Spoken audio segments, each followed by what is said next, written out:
What's good, y'all? How y'all feeling? How y'all feeling? Today we out here in Victoria Park playing basketball and whatnot. I enjoyed this day. This was a genuinely fun day, man. I really had fun this day.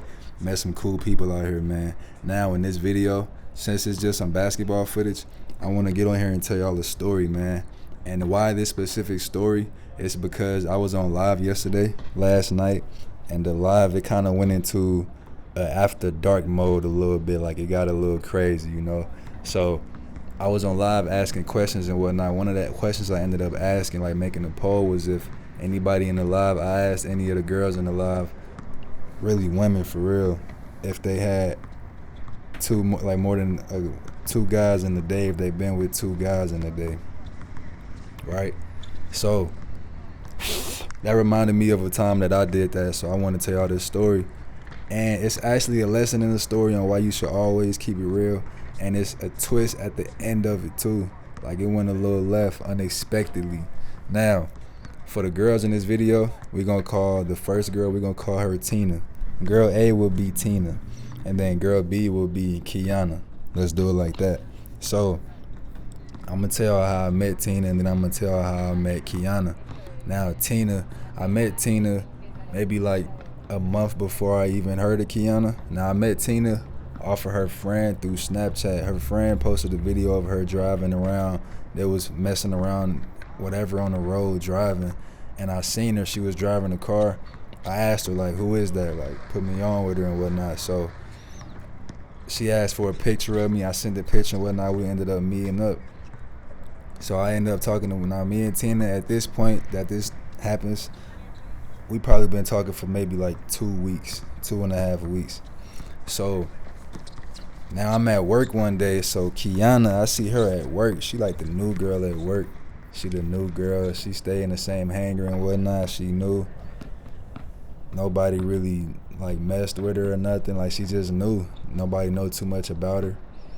Actually, no, I think she came from a different battalion, and she was in a different situation over there. She came over here for a reason, pretty much, because of a whole nother situation.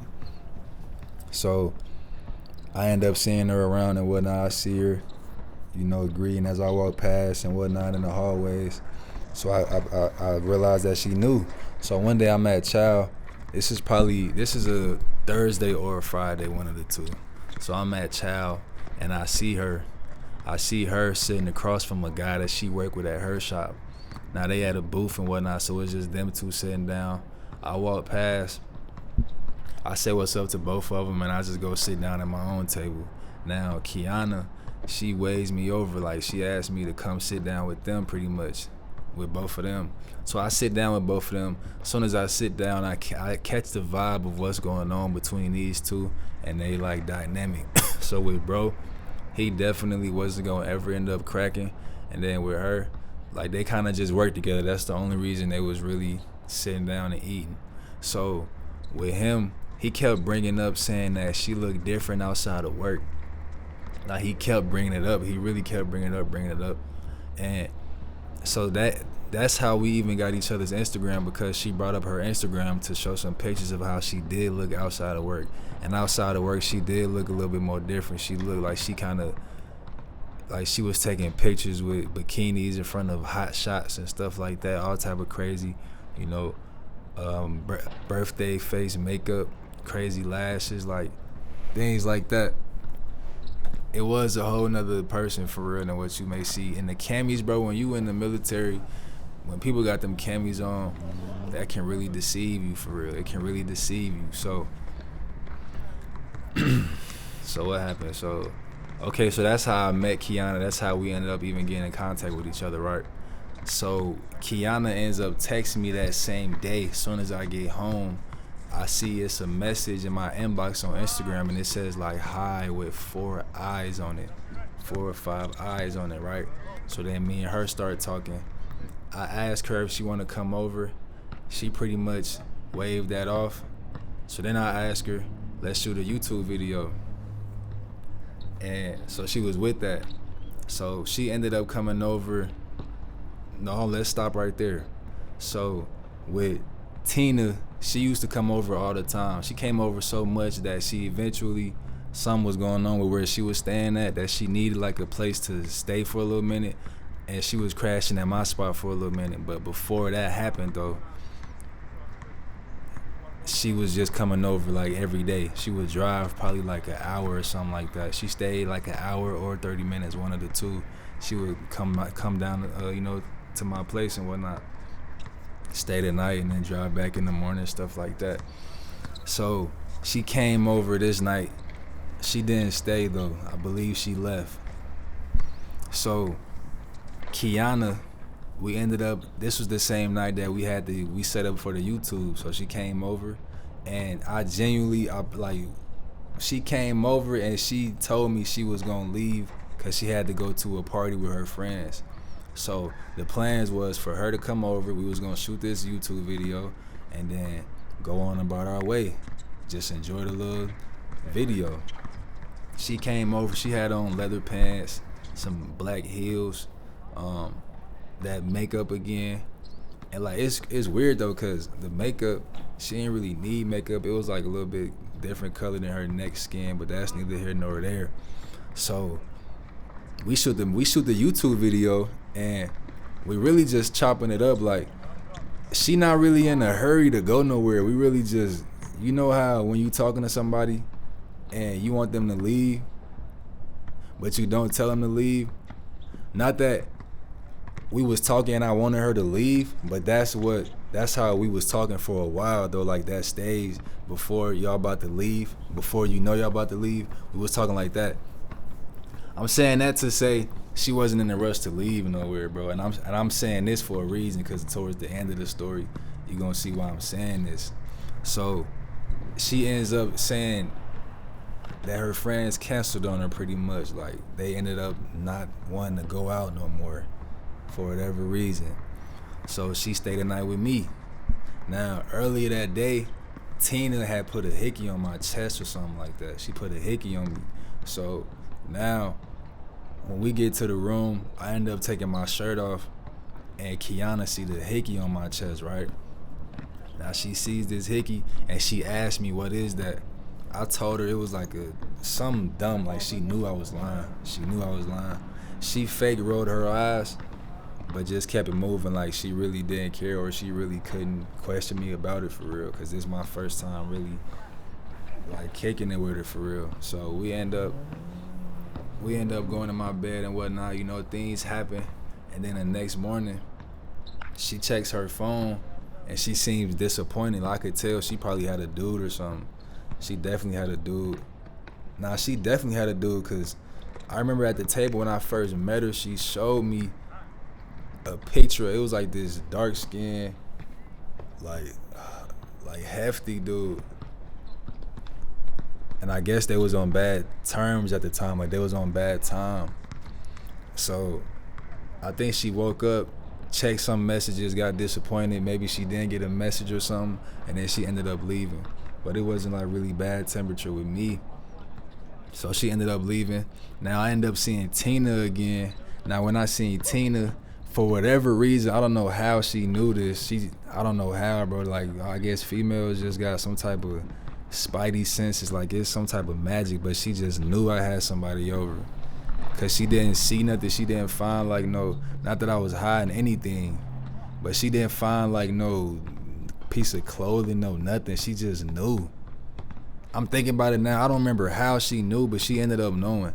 So we ended up talking about it and stuff, and she asked me. I'm like, yeah. And then I tell her about, so she started asking me a lot of questions about Kiana, like if she looked good and X, Y, and Z.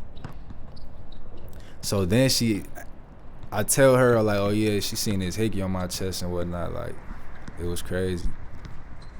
And for whatever reason, me saying that, just her knowing that I had somebody else over, that kind of made her get more competitive for real.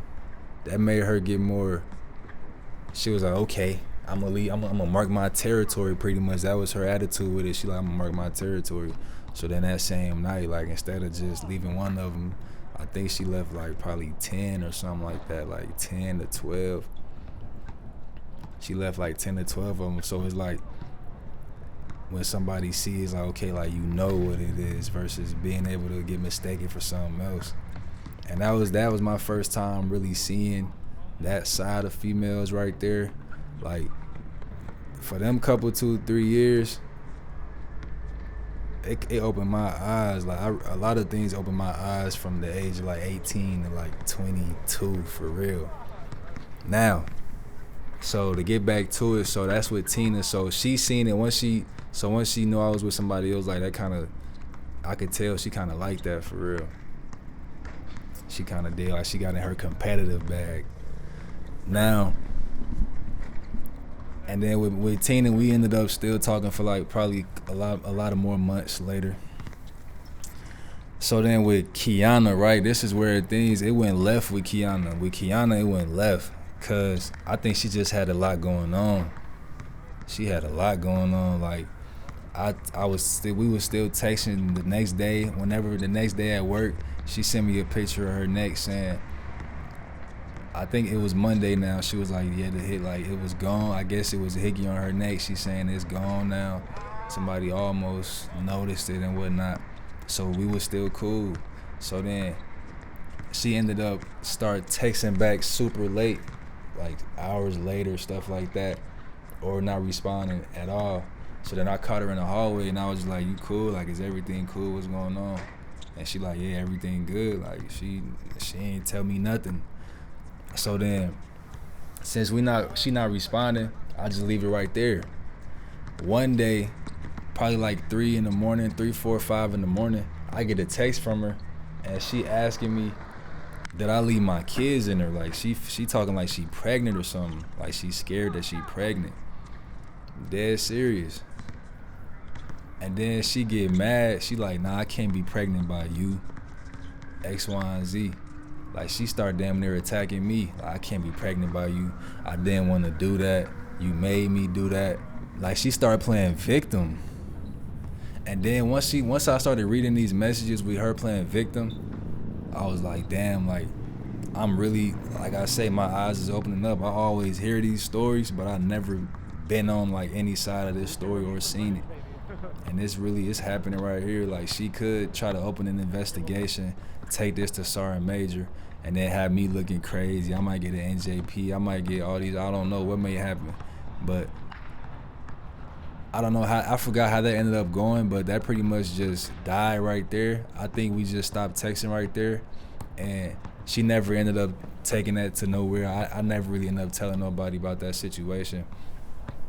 Besides the bro that I work with, like the day that I met her at the lunch, I came back that day to, I ain't gonna say his name, but I came back that day to somebody I work with. I told him like, yeah, you know so-and-so from over there, like we gonna end up going crazy. Me and her gonna end up going crazy. Pretty much, that's what I was saying. I just had the feeling that me and her was gonna end up going crazy. I just knew it. I didn't take nothing. I wouldn't take nothing. I would never take nothing. But that also made me like realize I do need to tighten up too, because people could just play victim like that. So that's a story about how things went when I did sleep with 2 females in one day. That was a cool little experience though. Oh, I got another crazy story though. I got another crazy one. I'm gonna tell y'all that probably on a different video. We got a bunch of crazy stories when it comes to like, I done been in a lot of different situations with these females, man. It's crazy. Yeah, we was out here getting buckets though. I want to come on here and drop this video for y'all. Much love, New Zealand. I will be back. Trust me on that. I'm coming back. I got to. I'll see y'all, man. I'm out of here. Let's get it. Gone. And we lost the first one. Won the first one, lost the second one. What's y'all name, bro? Marcel. Marcel? Where y'all from?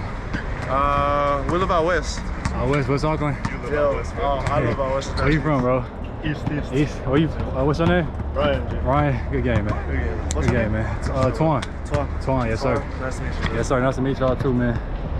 We lost that first. We won that first one, lost that second one. The second one, I put it on me. I was airballing. Bad defense. I got winded quick. I got winded mainly because I ate that little Abner's today. I had a fish sandwich and I had some fries and junk food. I feel it in my gut. We're gonna run a 3-on-3 though. Let's get it.